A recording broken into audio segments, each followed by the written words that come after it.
I need to be convinced they could be happy here. Oh, I could be. Surely, I assure you, just the thought of getting to come back here again puts a song in my heart. I actually walk about singing it in my head. You sing a song in your head? Yes. Could you hum a few bars? Very good. No, really, I would like to hear the song. Well, okay.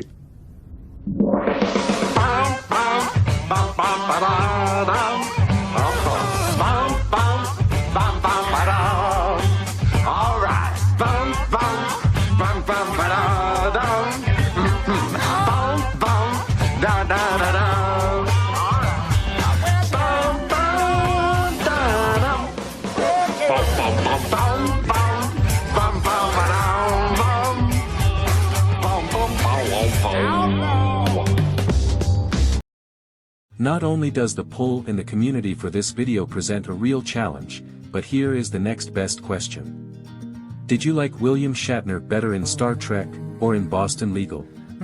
Danny Crane, always up to save the day, sometimes in the most unexpected, over-the-top way possible. He stands for manhood, treating women, basically everybody the wrong way, like they used to like it but are no longer allowed to, and in general, the American way. Scores they have is not relevant. How dare you go into that? And how dare you not shut him down? May I go off the record, briefly? Go right ahead. Thank you. This is not for your ears, by the way. You stupid bastard. Cases rarely turn on what's legally relevant. What you have to be concerned with here is that all shop makes $160 million of pure profit a day. A day. In gross revenues, $800 million. In the 20 minutes it took the ambulance to reach Mary Finnerty's crushed head, your client took in $10 million. That might slip out in court, and even if it doesn't, look at this face. It comes with its own publicist. The jury will get wind of those numbers. In which case we'll appeal. Great. And do you think you'll be the lawyers to handle that appeal when your client gets whacked with a $50 million judgment? You're an ass. You're an ass. You're an ass. How about we settle this case like your careers depended on it?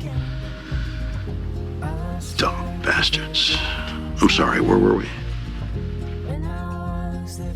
A dinosaur of blazing glory, his charm is hard to resist, as he knows all too well how to pull the strings in the right moment. Reminds you of another show? Well, guess what that was based on, why it is so successful, so the next part reminds you of this show as well. Danny would not be able to work his magic without his partner, best friend, Alan, played by James Spader, who later got his own famous show and is a legend at this point as well.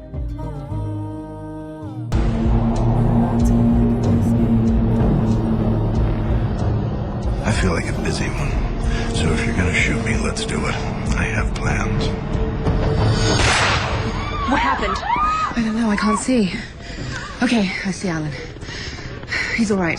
Sir, the phone is going to ring. We want you to pick it up, and we want you to talk to us. No! See all the police outside? We must have a jumper. I hope it isn't Paul. Denny, you know what's going on? Why are you women in my office? You really don't realize what's happening. I think I do. Let's take off our clothes. A man has a gun trained on Ellen Shore out there. That's why the police are here. Out there? He's threatening to kill him. Calm down, sir. Why didn't anybody come and get me? All right, then. Are you mad? I really don't think that's a good idea. It's a fantastic idea. Denny, the police are already here. Yes, I can see they got everything under control. Sir, we just want to have a conversation. If that phone even rings, I'll shoot! Do you hear me? Tara, when I say open, you open that door. I certainly will not. I'm an ex-Marine. I was a trained sniper. Or was it a pilot? Mr. Flores. Don't use my name! Put that gun down. You'll get everybody killed. You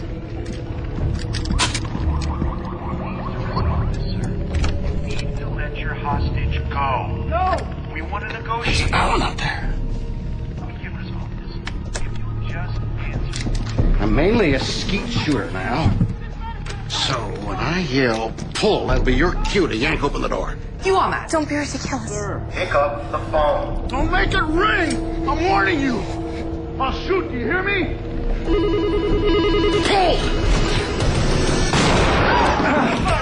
Move it! Got one now. Got him. Get that weapon! Got it. Keep everybody away. Clear?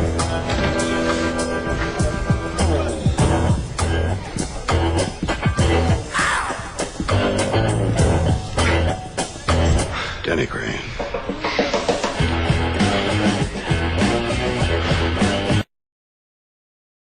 Can storytelling really be that simple? Just have two great actors playing off each other, with a well-developed, fun script, and let them take some liberties with the interpretation, as well as a great supporting cast. That's simple, no lame chicken required. Hope nobody tells Star Wars the secret, how easy it could be because they rather try to amuse us with $200 million memes of something they call a show. This only supports the content creators, who they so desperately try to calm down or cancel. The hilarious part, these two men really love each other without loving each other, or do they? Nobody cares, as these are just great characters, that do not need to hide behind any pronouns, not taking themselves too seriously, or get easily offended, but still have that levity in their acting.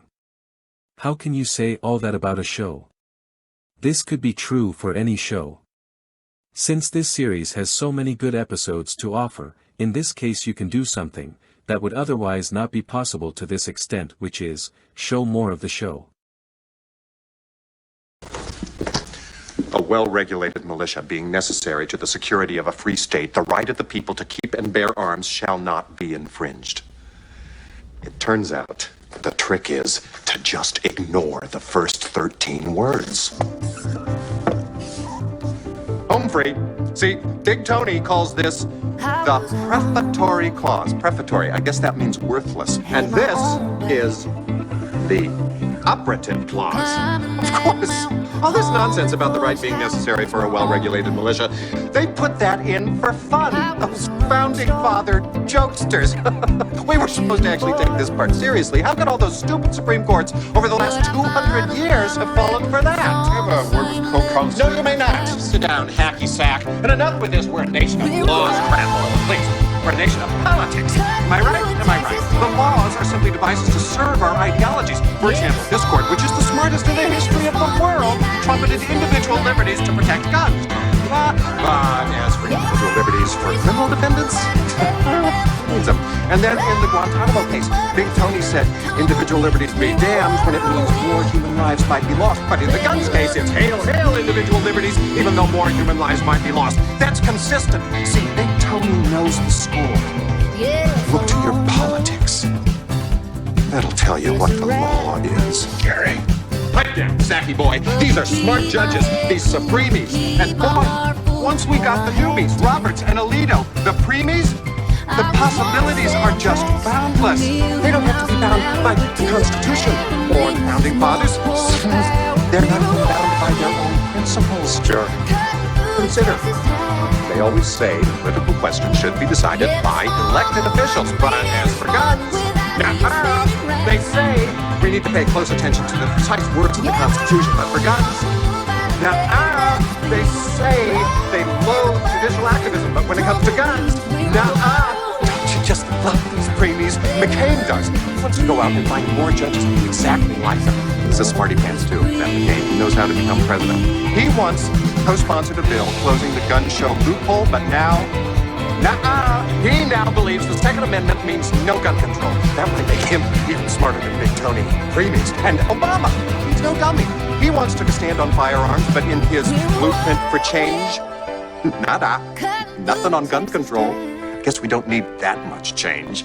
Ladies and gentlemen of the jury, you cannot convict Denny Crane. If anything, this man should be canonized. Don't you love that word, canonized? Sounds like a big gun. Show of hands, how many are titillated? Denny Crane, like Big Tony, like the previous, he doesn't look at the meaning of the Constitution and say why. He sees meanings that never were and says, why not? My client is a real American. Flag on his lapel, gun in his pants, he shoots bad him, a man who knows, as does our president, as do the big five. Human life is simply no match for a gun.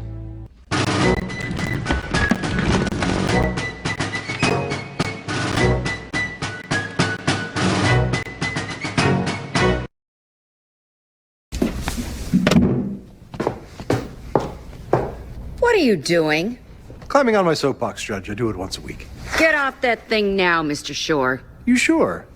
This is vintage soapbox stuff. We've got God, money, politics, homosexuality.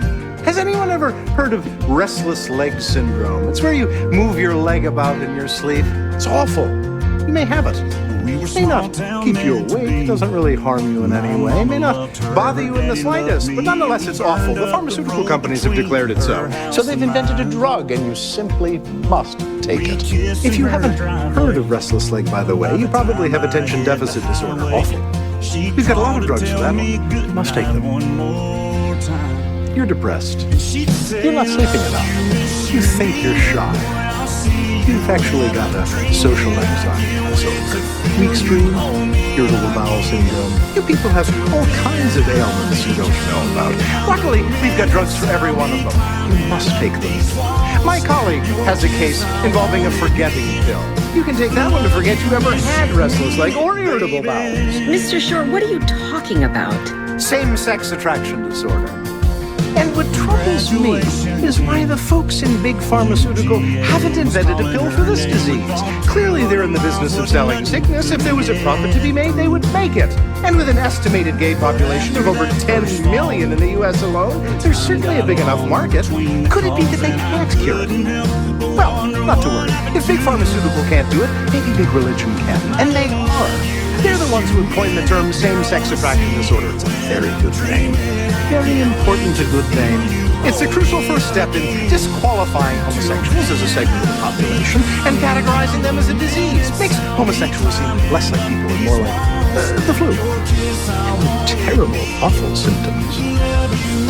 But curable.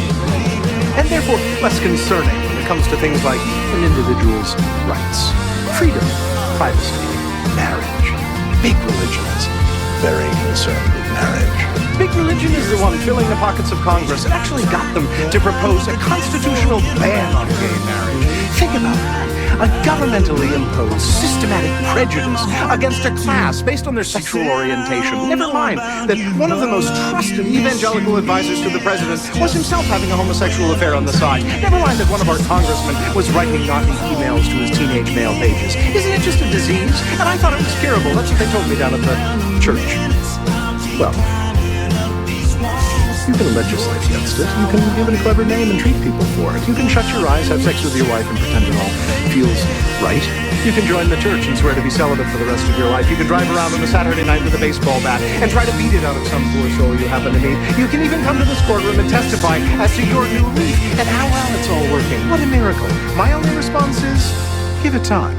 We'll see. Meanwhile, this company took $40,000 from my client, promising to cure him of his gayness. Only in America, only in a country that overtly and notoriously celebrates its prejudice against a class of people by proposing constitutional amendments. God bless us all, home of the brave. Shame on you. Couldn't you have at least offered a money-back guarantee and thrown in a blender?